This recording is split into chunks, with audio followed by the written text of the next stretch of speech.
Welcome back to Mr. Mosquera's listening practice. Today's story is What Really Happened That Day. Last Friday started like any other day, but what I didn't realize was that everything would change by the afternoon. It was the traffic in Barranquilla that first got on my nerves.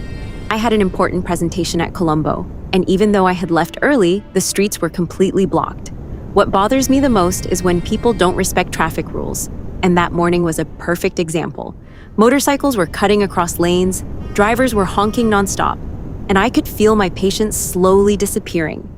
I almost lost it. In fact, what I wanted to do was just get out of the car and walk, but I knew that wouldn't help. Even if I had tried to take another route, I would have been late anyway. So I stayed there, holding it in, trying not to go ballistic. When I finally arrived, it was my colleague Andres who noticed something was wrong. "You look stressed," he said. And he was right. What I needed at that moment was a few minutes to calm down. So I stepped outside and called a friend to vent.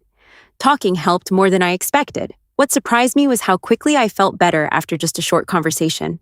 The presentation itself didn't go as planned. It was my laptop that failed me right in the middle of my talk.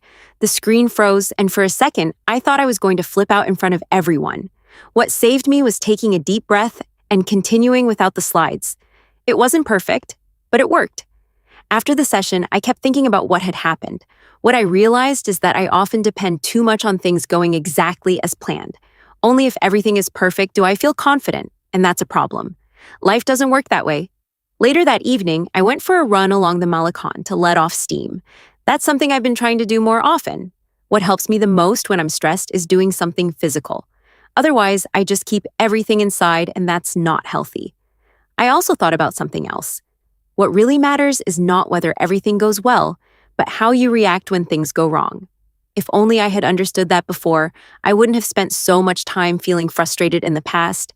Now I try to remind myself, unless I learn to stay calm under pressure, I'll keep repeating the same mistakes. And honestly, what I want is to enjoy the process more, even if things don't turn out the way I expect. At the end of the day, it was that experience that taught me something important. Not the traffic, not the broken laptop, but the way I handled it.